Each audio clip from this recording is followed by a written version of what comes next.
Hello student, very good evening to all of you. Now dear student, I am going to discuss with you model paper at the section is a zoology. Got it? And first we have a section is a तो first question give the full form of IVF. तो that is a in vitro fertilization. In vitro का मतलब laboratory में fertilization. The cranial capacity of Homo sapien is 900 cc. No, Homo sapien का 900 नहीं होता. That is a 1350 cc होता है. Got it? Who is known as the father of immunology? तो immunology का फादर कौन है यहाँ पे हमने लिखा नहीं, तो but very well father is that is Edward Jenner. Got it? तो यहाँ एडवर्ड जेनर आप लिख लीजिए, यहाँ पे स्किप हो गया है बेटा लिखना. एडवर्ड जेनर जिसने पहले वैक्सीन डेवलप की थी, ठीक है, वैक्सीन का आइडिया. नेक्स्ट है AIDS stand for, that is acquired immunodeficiency syndrome. Myoma is dash tumour. तो मायोमा हो या लिम्फोमा हो या ओस्टियोमा, जिनके पीछे ओमा लगता है तो वो एक बेनिन ट्यूमर है. Got it? Then section B we have a what are the points of difference between spermatogenesis and oogenesis. तो spermatogenesis but very well that produce million of sperm daily. oogenesis that only one egg produce per cycle, जो एक menstrual cycle होता है. spermatogenesis puberty से start होता है, oogenesis embryonic stage से start हो जाता है. spermatogenesis में लाइफ लॉन्ग है but decrease over the time. एक 50 ईयर्स के बाद spermatogenesis में जो स्पर्म की कैपेसिटेशन होता है वो कम हो जाता है. और जो oogenesis है जिसमें फर्टिलिटी लिमिटेड होती है अनटिल द मेनोपॉज, और मेनोपॉज जो होता है वो 45 to 55 के बीच में हो जाता है. और स्पर्मेटोजेनेसिस में 4 स्पर्म पर पेरेंट सेल से डेवलप होते हैं, और oogenesis में एक ही डेवलप होता है. Then next we have the enlist the symptoms of malaria. Malaria में क्या क्या सिम्टम्स आते हैं? तो मेन जो सिम्टम्स है that is a high fever है, बट बैक पेन है, स्वेटिंग है. इसके अलावा ड्राई कफ है, मसल फटीग है, एक्स है, चिल्स है, स्वेटिंग है, स्प्लीन का इन्लार्जमेंट है, हेडेक है, नोसिया है, वॉमिटिंग है, एब्डोमिनल पेन है, ब्लड स्टूल्स है. Got it? Then what is the function of tRNA. तो टीआरएनए का फंक्शन आप सबको पता है. टीआरएनए का मतलब ही है that is a transfer RNA, जिसका काम है कि अमीनो एसिड को कैरी करना, और एक्टिवेटेड अमीनो एसिड को कैरी करके राइबोसोम के साथ ज्वाइन करके एमआरएनए के ऊपर कोडान को रिकॉग्नाइज करके प्रोटीन का सिंथेसिस करना. What do you mean by the divergent evolution, जिसको हम एडेप्टिव रेडिएशन भी बोलते हैं. जब भी कोई भी ऑर्गेनिज्म अपने एंसेस्ट्रल प्लेस से डाइवर्ट होकर के डिफरेंट रेडाई में जाते हैं, डिफरेंट इन्वायरमेंटल कंडीशन में जाते हैं, और वहाँ के इन्वायरमेंटल कंडीशंस को अडेप्ट करते हैं, और as a result in future उनसे जो न्यू प्रोजनी बनती है वो एक इवॉल्व्ड प्रोजनी बनती है, और उसी को बोलते हैं adaptive radiation. Got it? And it और एडेप्टिव रेडिएशन से माना एक सेम ऑर्गेनिज्म थे, सेम मतलब 10 ऑर्गेनिज्म एक ही जगह है, लेकिन ये अब डाइवर्ट होकर के माना 2-3 प्लेसेस पर, न्यू प्लेसेस पर चले गए, तो फ्यूचर में ये 2-3 टाइप के स्पीशीज बनेंगे. लेकिन अगर इनके ऑर्गन्स अब हम देखेंगे तो ऑर्गन्स इनके होमोलोगस मिलते हैं, मतलब फंक्शन ऑर्गन्स का सबका अलग अलग होगा, लेकिन ओरिजिन, डेवलपमेंट, एम्ब्रियोनिक स्टेज जो भी होगा इनका फॉर्मेशन वो सब सेम होगा. Got it? जैसे बट घोड़े का जो हॉर्सेस के 4 लिम्स है और ह्यूमन का 4 लिम्स है, तो हॉर्सेस का 4 लिम्स का फंक्शन क्या है भाई? रनिंग करना. और ह्यूमन का 4 लिम्स का फंक्शन क्या है? होल्डिंग करना. समझे? तो ये सब क्या है? एक कॉमन एम्ब्रियोनिक एक कॉमन बट एंसेस्टर से डाइवर्ज होकर डेवलप बने. Explain in brief the term amniocentesis. तो अमीनोसेंटेसिस एक ऐसा प्रोसेस है जिसमें हम बट प्रेगनेंसी टाइम पे but first trimester, second trimester में एमनियोटिक फ्लूइड को एक्सट्रैक्ट करते हैं मदर के यूट्रस से, और जो फीटस होता है उसको हम असेस करते हैं कि उसमें कोई जेनेटिकल प्रॉब्लम्स की नहीं है कोई. समझे? लेकिन उससे हम सेक्स को डिटर्मिन नहीं कर सकते. इंडिया में उसको बैन किया गया है. Got it? लेकिन कई कंट्रीज में अमीनोसेंटेसिस के माध्यम से सेक्स डिटर्मिन किया जाता. पहले इंडिया में भी किया जाता, लेकिन फीमेल फिटिसाइड होने लगा, जिसके कारण इसको बैन कर दिया गया.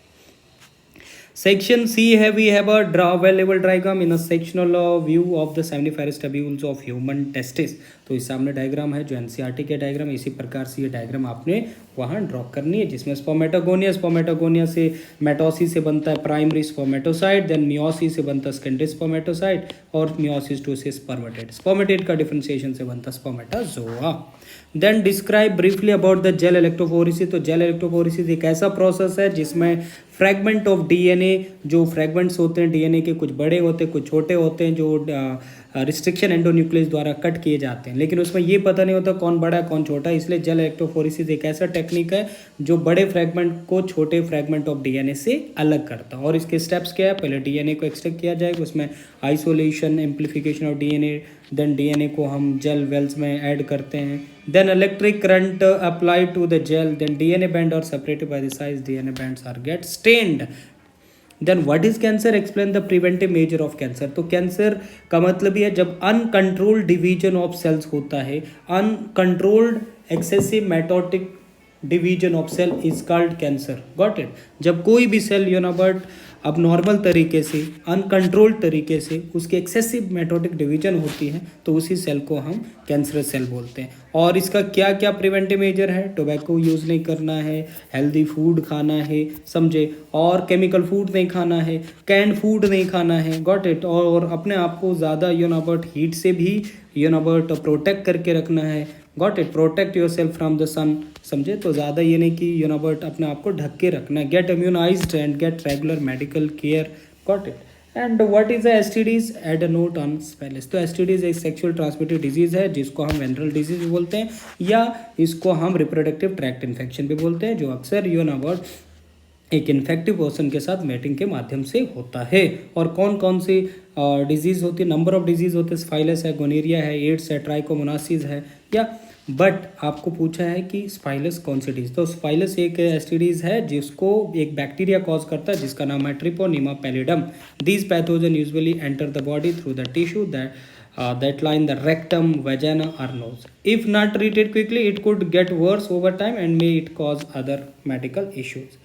Then next question, give an account of rDNA technology. तो rDNA का मतलब ये है रिकॉम्बिनेंट डीएनए टेक्नोलॉजी। मतलब जब भी हम किसी ऑर्गेनिज्म के अंदर, माना प्लांट्स एनिमल्स है, अगर उसका डीएनए में बट वो डिज़ायरेबल करेक्टर परफॉर्म नहीं हो रहा है या डिज़ायरेबल करेक्टर नहीं है, लेकिन हम चाहते हैं कि इस ऑर्गेनिज्म को बेस्ट बनाना चाहते हैं ईल्ड के वे से, डिजीज़ रेजिस्टेंट वे से या इन्वायरमेंटल फ्लैक्चुएशन रेजिस्टेंट के वे से, तो हम क्या करेंगे, हम एक डिज़ायरेबल जीन को फाइंड आउट करते हैं और उस डिज़ायरेबल जीन्स को with the help of you can say vector ये एक बॉडी में इंट्रोड्यूस करते हैं और एज अ रिजल्ट जो बॉडी में इंट्रोड्यूस होगा तो उसका जो डीएनए होगा उसमें न्यू डीएनए आने के कारण वो न्यू टाइप के फंक्शन को परफॉर्म कर सकता है। Then question number 16, Hardy Weinberg law. तो हार्डी वेनबर्ग लॉ एक ऐसा लॉ है जिसमें बट हार्डी और वेनबर्ग ने कहा कि अगर म्यूटेशन नहीं होगा, माइग्रेशन नहीं होगा, नेचुरल सिलेक्शन या रैंडम ड्रिफ्ट नहीं होगा, तो जो पॉपुलेशन है, जो एलिलिक फ्रीक्वेंसी किसी भी पॉपुलेशन की, वो बिल्कुल कांस्टेंट रहेगी जनरेशन टू जनरेशन। तो उसके लिए उन्होंने ये एक इक्वेशन दिया, p² + 2p³ + q² = 1। तो p² यहाँ पे रिप्रेजेंट कर होमोजाइगस बट पॉपुलेशन को, कैपिटल A कैपिटल, और 2pq का मतलब एक होमोजाइगस और एक होमोजाइगस एक डोमिनेंट है, सॉरी एक होमोजाइगस एक डोमिनेंट अलील है और एक रिसेस, और q² यहाँ पे होमोजाइगस रिसेसिव बोल रहा है। तो अगर आप देखोगे तो कैपिटल A कितने हैं 3 और स्मॉल a कितने हैं 3, तो 3 कट गया तो क्या आ गया आंसर 1। तो इट मीन जो पॉपुलेशन है वो बिल्कुल भी इवॉल्व नहीं हो रही है, उसमें कोई भी चेंजेस नहीं है। तो उसके सिग्निफिकेंस आपने ये बताना, और अडेप्टिव रेडिएशन जो ऑलरेडी हमने डिस्कस किया उसके बाद। Chromosomal disorder in humans, explain any two of them. तो क्रोमोसोमल डिसऑर्डर जो होगा उसमें या तो कोई क्रोमोसोम का एक एब्सेंस होगा, या तो क्रोमोसोम बढ़ेगा, या तो क्रोमोसोम में जीन्स की चेंजेस टेक प्लेस होगी, या तो एन्यूप्लॉइडी होगा। एन्यूप्लॉइडी का मतलब कोई एक क्रोमोसोम का बढ़ना, ये घटना, जो बेसिक सेट से मल्टीप्लाई करेंगे तो वो कंप्लीट सेट हमें नहीं मिलता है। Got it. और we have a following but जैसे डाउन सिंड्रोम है, लाइनफेल्टर सिंड्रोम है और टर्नर सिंड्रोम। तो डाउन सिंड्रोम जिसमें 21 ट्राइजोमी होता है, और लाइनफेल्टर सिंड्रोम जिसमें बट एक्स ट्राइजोमी होता है। तो डाउन सिंड्रोम में 21 ट्राइजोमी का मतलब कि जो 21 क्रोमोसोम है वो एक एक्स्ट्रा हो जाता है, जिसके कारण 47 क्रोमोसोम हो जाता है। और इसमें पर्सन जो है मेंटली रिटार्डेड होता है, फिजिकली साइकोमोटर होता है।